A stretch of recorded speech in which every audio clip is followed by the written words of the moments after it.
ఆర్యులు అని తనకి పేరుంచుతున్నాను అని చెప్పినప్పుడు హస్తావళక స్తోత్రము అని నేను ఇది కాదు అని శంకరాచార్యులు వారు గోవింద భగవత్పాదుల దగ్గర ఎలా చెప్పారో హస్తావళకాచార్యులు వారు 12 శ్లోకాలు చెప్పారు. ఆ ధార అలా వెళ్ళిపోతుంటే ఆనందపడిపోయి శంకరాచార్యులు వారు హస్తమస్తక సంయోగం చేశారు. తన చెయ్యి ఆయన తల మీద పెట్టారు. అప్పుడు ఆపేశారు. మళ్ళీ తనలో తాను రమిస్తూ ఉండిపోయారు. అప్పుడు ఇంకా ఈయన దగ్గర ఉంటే ఉపయోగం అని తండ్రి గారు శంకరాచార్యుల వారితో పంపించేస్తే యోగ పట్టం ఇచ్చి శిష్యుణ్ణి చేసుకుని సన్యాసాశ్రమం ఇచ్చి హస్తామలకాచార్యులని పేరు పెట్టారు. అసలు శంకరాచార్యుల వారి విజయాల్లో అంటే ఆయన జీవితంలో గొప్ప విషయం ఏమిటంటే ఎప్పుడూ శంకరాచార్యుల వారు ఇస్తారు వాంగ్మయం, శిష్యులందరూ అది చదువుకుంటారు. శంకరాచార్యుల వారి జీవితంలో శిష్యుడు చెప్పినటువంటి శ్లోకాలకు ఆయన భాష్యం చేశారు. అది ఎవరికి అంటే ఒక్క హస్తామలకాచార్యుల వారికి. ఆయన్ని చూసినప్పుడు చెప్పిన 12 శ్లోకాలు ఉన్నాయే, ఆ 12 శ్లోకాలకి శంకరాచార్యుల వారు భాష్య గ్రంథం చేశారు. దానికి హస్తామలకీయము అని పేరు. ఆయన చేసిన హస్తామలకీయంలో హస్తామలక స్తోత్రంలోంచి ఒక్క శ్లోకాన్ని మాత్రమే ఉటంకిస్తాను. నిమిత్తం మనశ్చక్షురాది ప్రవృత్తౌ నిరస్తాకిలోపాధిరాకాశకల్ప రవిర్లోకచేష్టా నిమిత్తం యథా యస్స నిత్యోపలబ్ధిస్వరూపోహమాత్మా. ఇది హస్తామలకాచార్యుల వారు శంకరాచార్యుల వారి దగ్గర చెప్పింది. శంకరాచార్యుల వారు దీనికి భాష్యం చేశారు. ఆ భాష్యం చేసినప్పుడు ప్రథమంలోనే ఒక అద్భుతమైన విషయం చెప్తారు. ఆ హస్తామలకీయం భాష్యంలో ఏదైనా ఒక గ్రంథాన్ని రాసినప్పుడు మంగళాచరణం ఉంటుంది. అంటే ముందు ఏదో భగవత్ సంబంధమైనటువంటి స్తుతి, ఓ నమస్కారం, మంగళాచరణంగా మొదలు పెడతారు. దీనికి మంగళాచరణం ఏది? గురువుగారితో మాట్లాడారంతే. కానీ పుట్టుక చేత బ్రహ్మజ్ఞాని, అపూర్వమైనటువంటి వ్యక్తి, ఆయన నోటి వెంట రావడమే మంగళాచరణ. అందుకని దీనికి మంగళాచరణంతో సంబంధం లేదని కితాబిచ్చి మొదలెట్టారు భాష్యం. అసలు ఆ హస్తామలకీయం ఆయన చేసిన భాష్యం చదువుతుంటే అసలు పుట్టుకతో ఈ బ్రహ్మజ్ఞానం ఎన్ని జన్మల తపస్సు ఎలా వచ్చారో అనిపిస్తుంది ఆ హస్తామలకాచార్యుల వారి గురించి. సూర్యుడు సమస్త కర్మలకు కారకుడు, సాక్షి. అన్ని కర్మలు ఎవరి వలన జరుగుతాయి? తెల్లవారింది అంటే జాగృతిలో ఇంద్రియములు లేస్తే అప్పుడు మనం కర్మలు చేస్తాం. ఈ కర్మలన్నింటికీ కారకుడు ఎవరు? సూర్యుడు. అదే సూర్యుడు సాక్షి, ఆయనకేం సంబంధం లేదు. సూర్యుడు ప్రకాశిస్తూ ఉండగా ఒకడు దొంగతనం చేశాడు. ఆ దొంగతనంలో భాగం సూర్యుడికి వెళ్తుందా అంటే? సూర్యుడు లేకపోతే ఆయన అంత బాగా దొంగతనం చేయగలిగి ఉండేవాడు కాదండి. దొంగతనానికి సూర్యుడు సహకరించాడు కాబట్టి పాపంలో సూర్యుడికి వాటా పెడుతుందంటావా? ఉండదు.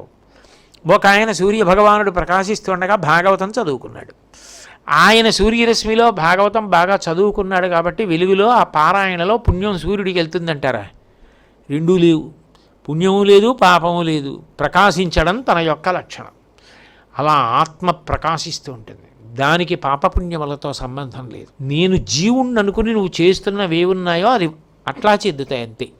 అంతేకాని నేను ఆత్మ అని తెలుసుకున్న వాడికి ఆత్మ చేత అన్నీ ప్రకాశిస్తున్నాయి, దానికి పాపపుణ్యములు అంటావు. కాబట్టి అది నిర్లిప్తుడు ఆత్మ. ఇంద్రియాలు జడం, అవి నానా వ్యాపారములు చేస్తూ ఉంటాయి, చూస్తూ ఉంటాయి, వింటూ ఉంటాయి, ముట్టుకుంటూ ఉంటాయి, వాసన చూస్తూ ఉంటాయి, రుచి చెప్తూ ఉంటాయి. అసలు నిజానికి ఇంత యథేచ్ఛగా ఇన్ని కోటాను కోట్ల సుఖములను 5 ఇంద్రియములు చేయగలుగుతున్నాయి అంటే దానికి కారణం ఆ ఆత్మ యొక్క కాంతి పడుతోంది. ఇన్ని పడుతున్నా, ఇన్ని జరుగుతున్నా సాక్షిగా ముక్కలు కాకుండా తాను అట్లాగే ప్రకాశిస్తూ ఉన్న ఆకాశం ఎలా ఉంటుందో ఆత్మ అలా ఉంటుంది. అటువంటి ఆకాశ స్వరూపంగా పరిపూర్ణంగా నిరుపాధిక, నిర్వికార, నిర్మల స్వరూపమైన నిత్య సత్ చిత్ సుఖ స్వరూపాన్ని నేనే అని శిష్యుడు చేసినటువంటి శ్లోకాలకి శంకరాచార్యుల వారు భాష్యం రాశారు. దాన్ని హస్తామలకీయమంటారు. అసలు నాకైతే మిగిలిన పుస్తకాలన్నీ ఒక దగ్గర పెడితే హస్తామలకీయం ఒక్కటి ఒక శిష్యుడు పొందిన అదృష్టానికి పరాకాష్ఠ. శంకరాచార్యులు వారు శిష్యుడు చేసిన శ్లోకానికి భాష్యం చేయడం అంటే అది శంకరాచార్యుల వారి గొప్పతనం. ఒక శిష్యుడు బ్రహ్మజ్ఞాని అయితే పుట్టుకతో ఆయన చెప్పిన విషయాలు అంత గొప్పవైతే నేను భాష్యం చేయడం ఏమిటి కాదు. ఆ వినయం అటువంటిది, అది అందాలి లోకానికి. తానే భాష్యం చేశారు. అసలు అంటే శంకరాచార్యుల వారి శిష్యుల్ని కూడా ఒకళ్ళని ఒకళ్ళతో పోల్చడానికి కుదరదు. ఎవరికి వారే అంత గొప్పవారు. అంత అద్భుతమైనటువంటి స్థితిని పొందినటువంటి వారు హస్తామలకాచార్యుల వారు. అందుకనే హస్తామలకాచార్యుల వారి చేత అర్చింపబడిన పాదములు కలిగిన వారు శంకర భగవత్పాదులు. శంకరాచార్యుల వారి యొక్క ప్రభావం వల్ల మాట్లాడారు. ఆ బ్రహ్మజ్ఞానం శ్లోకాల రూపంలో బయటికి వచ్చింది. అందుకని బ్రహ్మజ్ఞానము గురువుగా శంకరాచార్యుల వారే అనుగ్రహించి ఆయన బ్రహ్మజ్ఞాని అని గుర్తింపుకు తీసుకొచ్చారు. లేకపోతే ఆయన ఒప్పించాడు అనుకునేది లోకం. ఆయన్ని పీఠాధిపతిని చేసి లోకానికి అంతటికీ కూడా ప్రయోజనాన్ని కల్పించారు. అందుకని హస్తామలకాచార్యుల వారికి బ్రహ్మజ్ఞాన ప్రదానము చేసిన వారు శంకరులు అని అన్వయం అక్కడ. శ్రీ నృసింహభక్తాయ నమః. శంకరాచార్యుల వారు నరసింహస్వామికి గొప్ప భక్తులు. ఇందులో విశేషం ఏమిటంటే శంకరాచార్యుల వారు నరసింహస్వామి భక్తులు అన్నప్పుడు ఆయన లోకానికి ఒక ఆదర్శం చూపించారు. శివకేశవుల మధ్య భేదం ఉండదు. ఉపాసనలో శివుడు వేరు విష్ణువు వేరు అన్న భావన జీవితమునందు రాకుండుగాక. మీరు అందుకే చూడండి, బ్రహ్మచారిగా ఆయన లక్ష్మీదేవి దర్శనం చేశారు. మొట్టమొదటి స్తోత్రం కనకధార లక్ష్మీదేవి మీద చేశారు. కైలాసానికి యోగ మార్గంలో వెళ్ళి 5 శివలింగాలు సౌందర్యలహరి తీసుకొచ్చి పార్వతీ పరమేశ్వర దర్శనం చేశారు. అట్లాగే ఆయన నృసింహస్వామి చేత రక్షింపబడ్డారు. ఎప్పుడు ఆయన పరకాయ ప్రవేశం చేసినప్పుడు శరీరం కాలిపోతే రక్షించినవాడు నరసింహస్వామి. అట్లాగే కాపాలికుడు వచ్చి శంకరాచార్యుల వారి శిరస్సుని ఉత్తరించడానికి ప్రయత్నం చేసినప్పుడు పద్మపాదాచార్యుల వారిని ఆవహించి రక్షించినవాడు నరసింహస్వామి. అంటే నరసింహస్వామి యందు శంకరాచార్యుల వారికి కూడా ఎంత భక్తి ఉందో. లేకపోతే లక్ష్మీ నృసింహ మమదేహి కరావలంబం అని ఎందుకు చేశారు అంటే తాను సాక్షాత్తు శివస్వరూపమైన రక్షకత్వానికి విష్ణువుని ప్రార్థన చేశారు. అంటే శివకేశవుల మధ్య భేద బుద్ధి ఉండకూడదు. అది ప్రధానంగా ఉండవలసినటువంటి లక్షణం. అందుకే శివస్య హృదయం విష్ణుర్విష్ణోశ్చ హృదయం శివ శివాయ విష్ణురూపాయ శివరూపాయ విష్ణవే. శివుడు విష్ణువు, విష్ణువు శివుడు. శివుని యొక్క హృదయం విష్ణువు, విష్ణువు యొక్క హృదయం శివుడు. మనం ఎలా ఉండాలో చెప్పడానికి ఆయన నరసింహస్వామి స్తోత్రం చేశారు. విశేషం ఏంటంటే దీనికి మహాస్వామి వారు ఒక అద్భుతమైన విషయం చెప్తుండేవారు. దేవతలందరూ ఓసారి రామేశ్వరం వచ్చారు. వాళ్ళకి ఆ రామేశ్వర క్షేత్రం చూసిన తర్వాత, రామేశ్వర లింగాన్ని చూసిన తర్వాత అనుమానం వచ్చింది. అసలు రామేశ్వరుడు అన్నది సంస్కృతంలో ఏ సమాసం? వాళ్ళు అలా ఆలోచన చేస్తుంటే మనం అడగడం ఎందుకు, ఈ విషయాన్ని మనం వాళ్ళనే అడిగేస్తే పోతుంది కదా అని ముందు వైకుంఠానికి వెళ్ళారు దేవతలు. రామేశ్వరుడు ఈ మాట ఏ సమాసం అని అడిగారు. అంటే విష్ణుమూర్తి నవ్వి, అది అడగడానికి ఏముంది, రాముని యొక్క ఈశ్వరుడు. నేను రాముడిగా ఉన్నప్పుడు ఆయన్ని ప్రార్థన చేశాను, ప్రతిష్ఠ చేశాను. నాకు ఆయన ఈశ్వరుడు శివుడు. అంటే నేను ఆయన్ని పూజిస్తాను. రాముని యొక్క ఈశ్వరుడు కాబట్టి షష్ఠీ తత్పురుష సమాసం అన్నారు. వినాలి కదా. వాళ్ళు బయటికి వచ్చి విష్ణు అంతే వినయం. నేనే గొప్ప అంటారు. కైలాసానికి వెళ్ళి శివుణ్ణి అడుగుదాం, శివుడు ఏమంటాడో చూద్దాం అని కైలాసానికి వెళ్ళారు. వెళ్ళి శివుణ్ణి అడిగారు, అయ్యా రామేశ్వరుడు అన్నది ఏ సమాసం అని అడిగారు. అడిగితే శివుడు నవ్వి అన్నాడు, రాముని ఈశ్వరునిగా కలిగినవాడు, నాకు ఆయన కలిగినవాడు. అంటే రాముడు నాకు ఈశ్వరుడు, అందుకని రాముని ఈశ్వరుడిగా కలిగినవాడు శివుడు. కలది కలవాడు వస్తే బహువ్రీహి సమాసం కాబట్టి అది షష్ఠీ తత్పురుషం కాదు. విష్ణు అలాగే అంటారు, అది బహువ్రీహి సమాసం అన్నారు. ఆయనేమో శివుడు నాకు ఈశ్వరుడు అంటాడు, ఈయనేమో రాముడు నాకు ఈశ్వరుడు అంటాడు, అసలు రామేశ్వరుడు ఎవడు అని వాళ్ళకి అనుమానం వచ్చి, వీళ్ళిద్దరితో కాదులే 4 ముఖాలతో వేదం చెప్తాడు కదా, పెద్ద ఆయన దగ్గరికి పోదామని సత్యలోకానికి పోయారు, బ్రహ్మగారి దగ్గరికి పోయి బ్రహ్మగారిని అడిగారు, అయ్యా రామేశ్వరుడు ఏ సమాసం అండి అని అడిగారు. అడిగితే బ్రహ్మగారు అన్నారు, మీకు అర్థం కాలేదా, రాముడే ఈశ్వరుడైనాడు.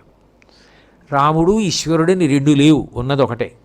కాబట్టి అదే ఇది త్వం అసి తత్వమసిలాగే రాముడే ఈశ్వరుడు అయినాడు రామేశ్వరుడు.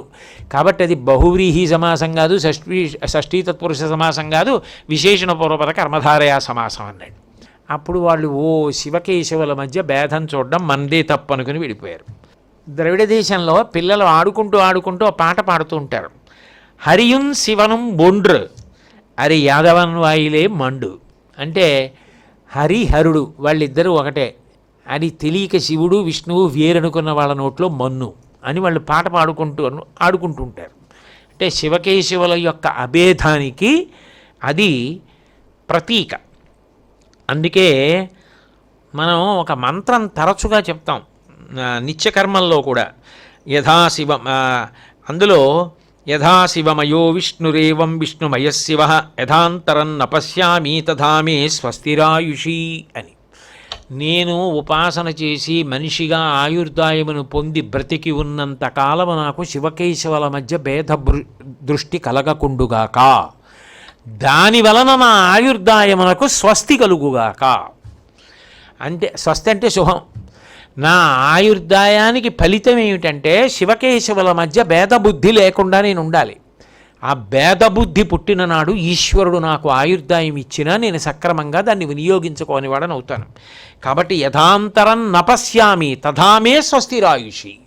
ఎంతకాలం నేను అలా భేదం చూడకుండా ఉంటానో అంతకాలమే నా ఆయుర్దాయము మంగళప్రదమైనది అవుతుంది అని చెప్తాం. అందుకే ఆకాశాత్ పరితంతోయం యథాగచ్చతి సాగరం సర్వదేవ నమస్కారం కేశవం ప్రతిగచ్చతి. అంటే కేశవం ప్రతిగచ్చతి అంటే మళ్ళీ దాన్ని విష్ణువుకు అన్వయం చేసి అనరు.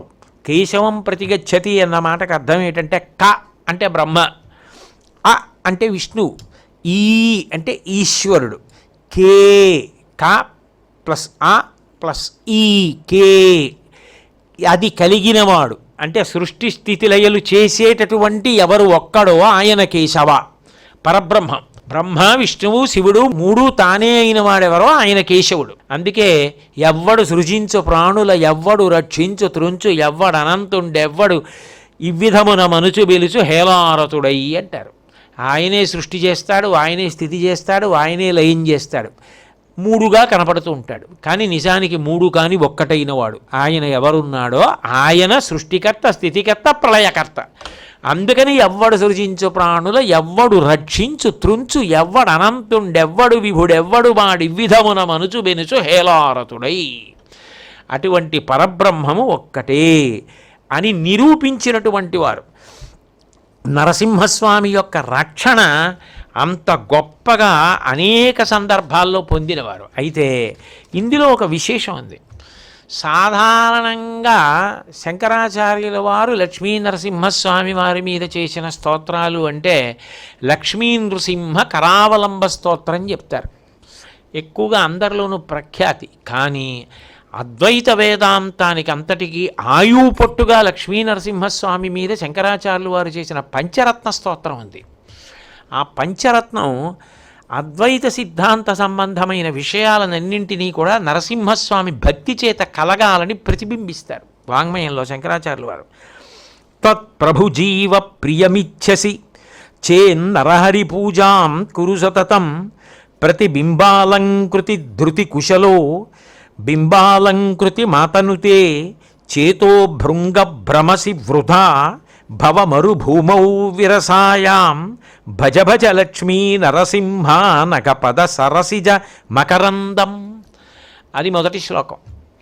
అందులో అంటారు, ఓ హృదయమా, నేను జీవుణ్ణి అని అనుకుంటున్నావు. నువ్వు పరమాత్మని చూడాలి అనుకుంటున్నావు. నిజానికి జీవుడు పరమాత్మ రెండు బింబ ప్రతిబింబములు.